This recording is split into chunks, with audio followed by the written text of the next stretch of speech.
Oh gitu, ada tempat hiburan di situ. Ya macam-macam ya. Ke situ ya. Udah gitu di situ mulai tukeran nomor, udah jadi masalah gitu ya. Kalau misalnya ketemu mantan ada istilahnya CLBK, tahu? Apa? Bukan, cepat lari bau kentut. Digocek ya. Ya misalkan itu lah ya. Tapi sama, ini nggak cuman yang sama-sama di Indonesia atau yang jauh. Pokoknya kalau misalnya udah ada masalah terus nyarinya nggak ke Allah, tapi malah ke orang lain, pasti jadi masalah biasanya. Ya. Apalagi nanti mulai cerita. Awalnya mah nggak, awalnya cerita-ceritanya biasa aja. Awalnya bahkan bagus, WA jam 3 malam, sama bangunin tahajud. Ya. Tapi lama-lama cerita, aku chat kamu nggak apa-apa. Suamimu gak marah tak? Ya elah. Bahaya ya. Nanti paling akhirnya dibalas, enggak, suami saya tuh begini dan begitu. Mulai aib suami dibongkar ya. Nah, ya. Lama-lama kalau udah cerita, gak enak nih cuma di WA doang. Ayo kita ngobrol, ketemu makan siang. Tambah rusak. Mohon maaf ya, ini referensinya kadang-kadang ambil dari film-film azab, kan awalnya kayak gitu ya. Masya Allah. Ya, awalnya kayak gitu ya. Tapi kalau dari awal itu dia modus, dari assalamualaikum ukhti udah langsung diblok, aman ya. Belum timbul rasa, belum nyaman ya. Itu juga ya. Misal juga yang laki-laki, baik yang jauh dari istri ataupun juga yang jomblo, izin punten maaf, sendirian di kamar, nggak punya pasangan, syahwatnya bangkit, di tangan ada handphone, internet kenceng, udah gitu rusak urusan. Hancur ya. Tapi kalau pertama kali dilakuin langsung taruh handphonenya, pergi main, keluar lah, main badminton kek, lari di taman kek, bantuin tetangga pindahan kek. Kok nggak ada tetangga yang pindah, suruh dia pindah, Pak, jangan tinggal sini. Udah, ya. Misal ya, setiap hari pindahan berarti katanya. Masya Allah. Nyampe rumah capek, mandi, sholat, tidur, besok udah kerja lagi, selesai urusan, beres tutup hari itu. Tapi kalau misalkan diladenin, lihat gambar dulu. Gambar ada videonya 1 jam. Lihat dulu 1 menit. Udah, ya. Udah beras ini. 15 berapa detik juga ya. Alhamdulillah. Pokoknya ditutup semua celahnya. Ya. Beneran ya. Niatin semuanya jadi kebaikan. Karena kalau misalkan nggak jadi amal, nggak jadi sesuatu yang diterima Allah, rugi beneran. Nih, misalkan kayak gini datang ceramah ya.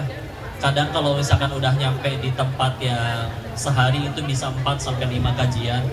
Terus sambil nungguin MC ngebuka kajian, di tempat yang terakhir udah lemes, udah capek, ngebayang ya Allah, udah capek begini, terus engkau tidak terima jadi amal soleh, sungguh rugi serugi-ruginya.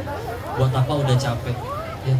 Ini udah jauh-jauh ke sini misalkan niatnya dari awal mulia, ingin menafkahi orang-orang tersayang, ngasih orang tua dan lain-lain, tapi di sini ternyata nggak jadi amal soleh, sungguh rugi serugi-rugi. Kalian lihat ya, salah satu yang bikin Islam itu luar biasa sehingga akhirnya meskipun dulu saya lahirnya di keluarga Tionghoa dan sekolahnya sekolah Katolik, bahkan nyari duitnya waktu masih di Thailand jadi bandar judi, tapi sampai akhirnya malah memilih untuk jalan yang sekarang Islam karena dulu menemukan satu-satunya yang bisa ngebuat manusia itu berbuat baiknya tanpa batas, bahagianya tanpa batas, itu cuma satu cara, dengan cara yang diajarin Islam ya. Karena membuat orang itu benar, saya nyari soalnya, siapa yang benar-benar bisa bahagia sepenuhnya. Nyari yang kaya selalu ketemu yang masih stres. Pernah ngelihat orang kaya masih stres? Pernah ngelihat yang punya jabatan masih nyuri dari rakyatnya? Pernah ngelihat yang pasangannya udah cantik masih selingkuh? Tenang, gak usah ngegas ya. Kan gak bahas suami kalian. Suami kalian soleh semua. Gak soleh gak ketemu. Yang kata orang dia udah punya segala sumber kebahagiaan, dia masih tidak bahagia. Yang jawab waktu di Thailand malah orang ateis demi Allah. Lu nyari orang yang benar-benar bahagia sepenuhnya. Udah dijahatin tetap berbuat baik. tetap jadi orang yang manfaat bagi orang meskipun dikhianati dan apapun itu, dia jadi korban kejahatan. Dia jawab, orang ateis itu bilang, mana ada orang kayak gitu, itu mah cuma satu, orang yang udah dekat sama Tuhannya kan. Udah kayak begitu. Saya ingat lagi, meskipun dulu sekolah di sekolah Nasrani, ya juga ya, ada orang-orang yang disebutnya katanya para nabi, yang jelas amal soleh banyak, pahala banyak, ibadah banyak, dosa terampuni, ujian lebih parah daripada orang kebanyakan, kok mau-maunya tetap berbuat baik ke orang-orang yang bahkan jahatin dirinya. Ngapain? Bela-belain apa sih? Dan mereka ternyata justru jadi orang-orang yang paling bahagia. Enggak tuh, enggak pernah ngeluh, enggak pernah menderita. Sedangkan di sekeliling dipenuhi orang yang bergelimang harta. Orang dulu juga diri ini sendirinya juga diuji sama Allahnya, diuji pakai harta meskipun duit haram semua dari judi, ya. Tapi tetap sama demi Allah, jauh dari yang namanya bahagia, ya. Sehingga akhirnya, oh ya itulah ternyata yang diajarkan oleh Islam itu, yang berbuat baiknya karena tidak ada batasannya, dan juga akhirnya jadi orang baik yang tidak ada batasannya dan tetap bisa bahagia tanpa ada alasan apapun. Ya udah, hanya ketika tadi niatnya sudah lillahi ta'ala kepada Allah aja. Kuatin niatnya ya. Benar-benar ingatkan kepada Allah. Karena rugi banget. Kalau misalkan udah ngelakuin sesuatu, udah capek, udah bak-bak, udah keluar waktu, udah keluar tenaga, udah keluar harta, tapi tidak jadi amal soleh, ya Allah, capek bisa. Bandingin ya. Dan ini juga menjawab nanti, kenapa kalau semuanya Allah yang nentuin, ngapain kita capek-capek ikhtiar? Kalau yang nentuin orang itu mau beli dagangan kita atau tidak itu Allah, ngapain kita nawarin dagangan? Ada dokter misalkan, kalau yang nentuin pasiennya sembuh atau tidak itu Allah, ngapain kita ngobatin pasiennya? Semuanya satu ya, agar jadi amal soleh. Ya. Yang penting jadi amal yang ada di sisi Allah. Sok bandingin ya, seumur hidup berbuat, entah dia kerja, entah dia apapun, semuanya terkabul. Dia beneran jadi kaya, beneran jadi orang hebat, beneran viral, beneran dikagumi orang-orang, tapi tidak ada satupun perbuatannya yang jadi amal soleh di sisi Allah. Rugi sekali, gak jadi apa-apa. Pulang bawa bekal apa? Di dunianya udah capek, bak-bek, tapi gak ada nilai sama sekali di sisi Allah. Rugi. Padahal di dunia dia yang berhasil jadi kaya, dia yang berhasil jadi orang hebat. Atau dibalik, seluruh keinginan, ada orang-orang yang sebagian doanya lebih banyak gak dikabul daripada dikabul. Tapi setiap kali ngucap, bertindak, berbuat, seluruhnya jadi amal soleh. Yang penting Allah suka, Allah terima. Meninggal, dia tuh yang paling banyak bekalnya. Meskipun di dunia dia yang dikhianati, dia yang diremehin, dia yang dicaci. Nggak capek beneran kalau udah ngejar Allah. Capek tuh kalau ngejar-ngejar makhluk. Ya. Dia bilang akan bahagia kalau aku melakukan ini dan itu. Udah dilakuin, dia masih belum bahagia juga. Ya. Capek demi Allah. Ya. Kejar Allah aja. Dikuatin tauhidnya ya. Bismillah. Dan bicara tauhid itu, ingat sekali lagi, bukan sekedar bicara, oh Tuhan teh satu ya, Allah doang. Enggak, bukan. Tapi termasuk meyakini, oh rezeki dari Allah. Udah berbuat baik bukan untuk orang lain, murni hanya kepada Allah. Yang paling dikejar bukan balasan makhluk, tapi adalah balasan Allah. Ini termasuk kadang hal-hal yang sepele sebentar saya, yang kadang suka nggak kerasa. Contoh, sakit kepala, nyari paramek atau nyari Allah? Paramek katanya ya. Padahal bisa sembuh karena obat atau karena Allah? Mau diminum satu kardus itu obat, Allah nggak izinkan sembuh, nggak sembuh. Atau sampai ada yang pernah bilang, jangan foto bertiga, yang tengah mati duluan, yang foto juga bakal mati. Ya, semuanya mbak ya. Yang di rumah nggak ngapa-ngapain, ikut mati demi Allah. Nggak mungkin nggak. Ya. Keluar dari rumah kejatuhan cicak, nanti bakal sial. Nggak ada yang kayak gitu. Mau kejatuhan cicak 4 RW sampai tenggelam juga nggak akan sial demi Allah. Sial tuh satu, bikin dosa nggak tobat, nah sial itu ya. Kok saya kejatuhan cicak beneran dapat keburukan? Demi Allah pilihannya cuma dua. Kalau gak gugurin dosa, tambah mulia derajatnya di sisi Allah. Gak rugi di sisi Allah. Gak usah lagi baca zodiak ya. Nanti saya tidak cocok kerja di air kayak gitu-gitu ya. Gak ada ya. Tahu dulu itu anak itu dari mana ya? Ada anak yang dulu kesamber petir katanya sambil megang batu ya. Ponari dari mana sih? Jombang ya. Ada yang kenal? Orang datang bawa air dicelupin batu Ponari, diminum katanya bisa sehat. Terus kalau airnya udah dicelupin batu tersebut namanya berubah jadi Ponari Sweat gitu ya. Bukan ya? Oh udah ganti. Oh emang itu ya. Nggak ada yang kayak gitu ya. Ada yang dari Jawa Barat? Tahu kisah Siana nggak? Saya ceritain ya. Ada yang nggak tahu? Jadi ceritanya teh gini, ada AAA laki-laki namanya Yana, lagi naik motor ke daerah yang berkelok-kelok banyak hutannya, namanya Cadas Pangeran. Betul nggak? Betul ya. WA ke istrinya, aku lagi diikutin orang nih. Kalau aku nggak balas lagi berarti terjadi sesuatu, sosok dramatis gitu lah ya. Udah gitu beneran hilang, tahu-tahu centang satu nggak bisa dibalas. Dicari, dikejar ke Cadas Pangeran, beneran ada motornya tapi orangnya nggak ada.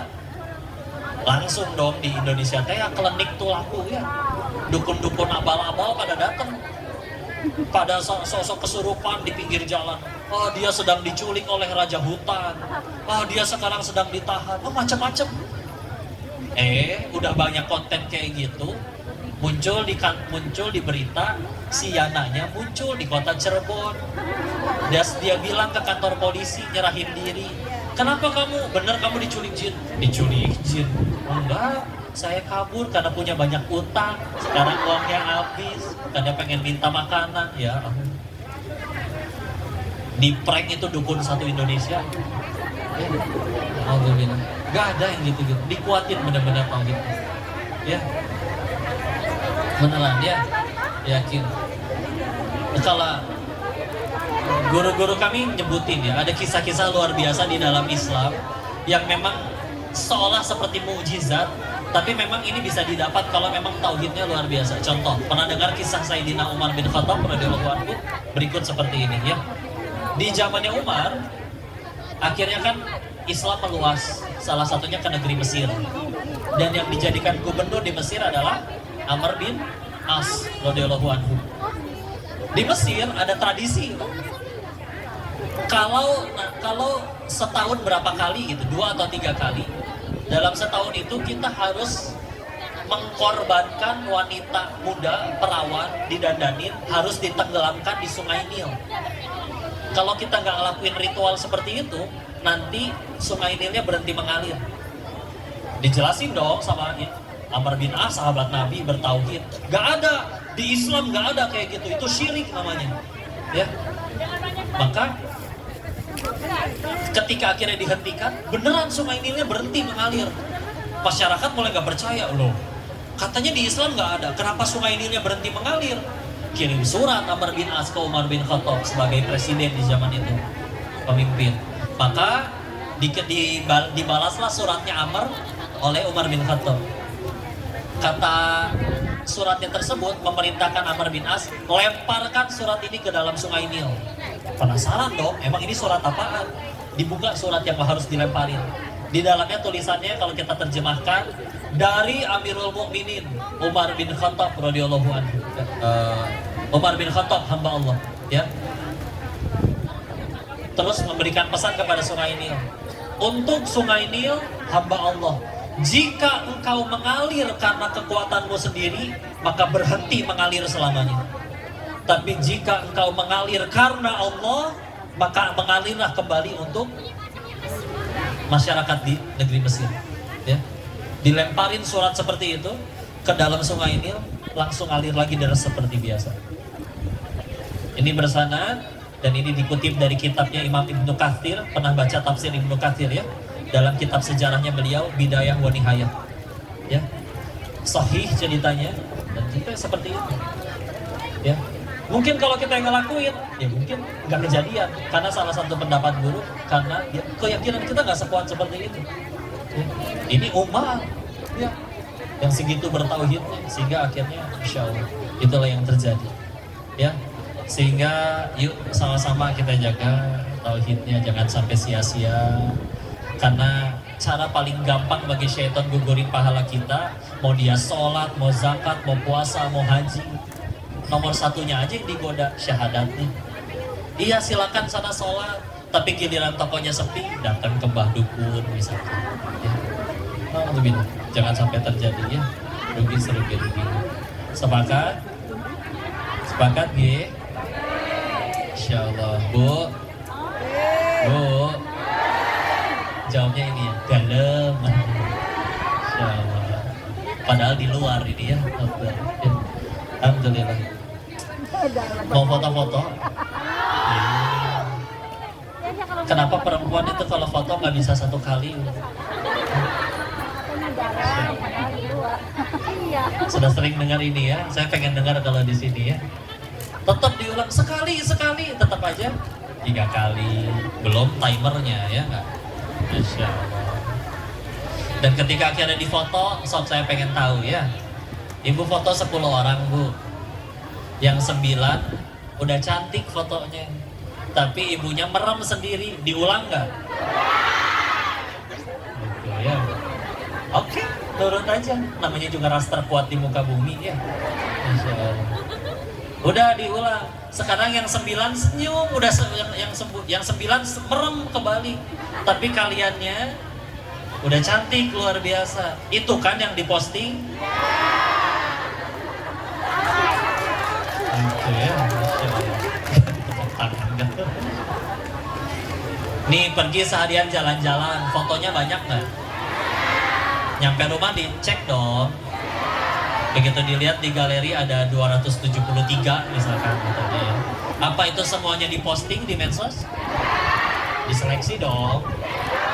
Yang mana yang dihapus? Yang kaliannya cantik atau yang kaliannya jelek?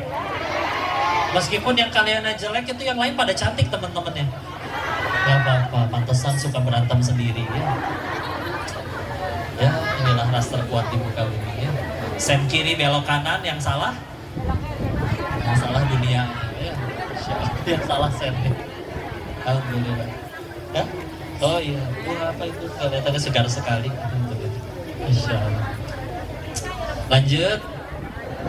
Insya Allah. Bismillah ya. Yang penting semuanya jadi amal soleh, semua jadi kebaikan. Yuk, tadi dapat pesan buat yang sudah berumah tangga. Yang udah berumah tangga sekarang angkat tangan. Dulu waktu awal tujuan pengen nikahnya apa? Ibadah tuh, Masya Allah. Ya. Ada lagi nggak? Tujuannya apa? Tujuannya kemana? Pengen sama-sama di dunia aja atau pengen sampai surganya Allah? Ke surga ya. Beneran ya. Kalau kepada istri, sampai kita tahu kan, ingat 3 kebohongan yang dibolehkan dalam Islam apa saja? 1, bohong di medan perang. Gak mungkin Nabi ditanya, wahai Rasul, nanti di peperangan mau belok kemana? Belok ke kiri, yang ada dicegat sama musuh. Gak bisa ya. Atau yang kedua, berbohong untuk mendamaikan 2 saudara yang sedang bertengkar. Boleh dalam Islam. Aslinya dia nggak benci loh sama kamu. Dia tuh suka menyebut kebaikan kamu. Padahal mah nggak tahu juga. Tapi boleh kalau untuk mendamaikan. Yang ketiga adalah bohongnya suami kepada istrinya. Ulangi. Tapi bohongnya bukan bilangnya kerja, tapi pergi ke rumah janda, bukan ya? Bukan. Tapi yang dimaksud disebut dalam penjelasannya dari guru-guru kami adalah bohong istri pada suami, maksudnya adalah gombal. Ya. Kayak misalkan, Masya Allah istriku wajahmu bercahaya, kan bohong. Emang wajahnya lampu senter? Nggak bisa nyala. Ya. Tapi ya sudah. Kalau buat nyenengin istri itu diperbolehkan. Wajahmu bagaikan rembulan, padahal rembulan bopak-bopak mukanya. Ya. Insya Allah, udah. Namanya juga seperti itu ya. Insya Allah. Nah, Maka dari awal tujuannya apa? Kalau misalkan kepada istri dibecandain, digombalin kayak gimana juga demi Allah semuanya jadi pahala, jadi amal soleh. Tapi kadang kita bisa-bisanya lebih ramah kepada yang bukan pasangan kita daripada pasangan kita. Di luar Masya Allah ramah luar biasa. Tapi kalau misalkan kepada istri di rumah galak, ya. Siapa itu yang jawab tuh? Enggak, tujuannya satu saja. Karena kalau misalkan keramah yang bukan haknya, nah itu bilang nggak jadi kebaikan, malah jadi dosa. Panas, itu gimana? Munduran atau pindah maju ke depan? Maaf ya kepanasan, tapi setelah diatur boleh geser dulu atau gimana? Ya, buat nopo-nopo. Masya Allah, Baekwanshi. Lucu ya ngomong Baekwanshi-nya tapi mendok. Baekwanshi, are you ready to rock? Ready ora? Masya Allah, alhamdulillah. Nyampe mana tadi? Nyampe gombal, ya, udah langsung betul. Beneran ya? Kadang masalah itu nggak usah diapa-apain, tinggal ganti sudut pandangnya selesai urusan. Ya, masalahnya kita ngelihat pasangannya mau pakai sudut pandang apa? Kalau ngelihat sudut pandangnya masih pakai sudut pandang dunia, yang jadi pembandingnya juga adalah pihak lain, yang pihak lainnya itu memang sudah syaitan berjanji akan memperindah yang tidak halal untuk dirinya. Yang udah halal tidak akan diperindah. Ya. Makanya kalau misalkan ngelihat, loh kok selingkuhannya tidak lebih cantik dari istrinya? Iya, karena diperindah oleh syaitan. Ya. Diperindah, ya. Dibikin seolah-olah jadi wah lebih gimana padahal nggak tertipu, ya. Silakan pindah yang kepanasan ya. Alhamdulillah. Maka seperti itu, hati-hati. Maka kita ngelihat lagi, lihat sudut pandangnya pakai sudut pandang apa. Kalau sudah ngelihatnya pakai sudut pandang, diganti sudut pandang akhirat. Jadi mandang pasangan tuh bukan sekedar ngelihat hak dan kewajibannya. Kewajibanmu tuh ini, hak saya tuh ini. Kalau kamu nggak mau melakukan ini, masih banyak yang mau. Oh itu nggak akan bisa. Mau dapat yang cantiknya atau baiknya kayak gimana juga pasti kurang kalau kayak begitu. Ya. Tapi kalau selalu ngelihatnya, ya Allah, dulu aku memilihnya untuk mencapai surgamu, dan dia dari miliaran manusia di dunia, engkau tahu ya Allah yang mana yang paling tepat menggandeng tanganku ke surganya Allah. Lalu setelah aku memohon, engkau menjadikan dia yang jadi pasanganku. Sederhana, berarti dia yang paling tepat untuk gandeng tangan kita ke surganya Allah, ya. Nah kalau misalkan belum ke arah sana, selalu rugi. Di luar ada yang lebih baik, di luar ada yang seperti ini, seperti itu. Enggak, jawab aja pakai tauhid ya. Dari miliaran manusia, Allah tahu yang mana yang paling baik, yang mana yang paling tepat, lalu dia yang menjadi pasangan itu udah sederhana. Ya. Dan kalau misalkan pasangan ada yang bertanya, Mas, nyesel nggak sih nikahin aku, misalkan gitu ya. Bertanya, sama, jawabnya pakai tauhid aja. Dari pasanganku, aku dulu mengharapkan surganya Allah, ingin ada yang menggandeng tanganku ke surganya Allah. Lalu setelah meminta, menambahkan takwa, tahu-tahu engkau yang jadi pasanganku. Sederhana, berarti kata yang paling tahu dan paling baik, engkau yang paling tepat orangnya. Meskipun hawa nafsuku berkata di luar sana ada yang lebih muda, ada yang lebih cantik, ada yang lebih baik, oh enggak. Kalau yang di luar itu paling tepat untuk menggandeng kita ke surganya Allah, dia yang harusnya jadi pasangan kita. Kenapa malah kamu? Udah weh, itu tauhid yang jawab. Tapi kalau misalkan selalu ngelihatnya belum pakai sudut pandang ke Allah, demi Allah berat ya. Mau dimasakin setiap hari, mau dijaga kayak gimana juga, enggak. Sila, tetap dijaga ya. Dan semoga Allah juga jaga keturunan-keturunan kita semua, insyaallah. Perlu diketahui ya, di dalam Al-Quran ada 17 percakapan antara orang tua dengan anak. Ada berapa? 17. Yang satu itu adalah percakapan antara ayahnya, orang tuanya, ayah ibu dengan anaknya. Ya. Yang kedua antara ibunya saja dengan anaknya 2 kali. Sisa 14 kalinya adalah percakapan ayahnya dengan anaknya. Ya. Jadi justru emang lebih banyak ayahnya. Tapi kita lihat percakapan seperti apa, ya. Alhamdulillah gurunda kita sudah datang ya, kita sambut dulu. Insya Allah. Yuk silakan.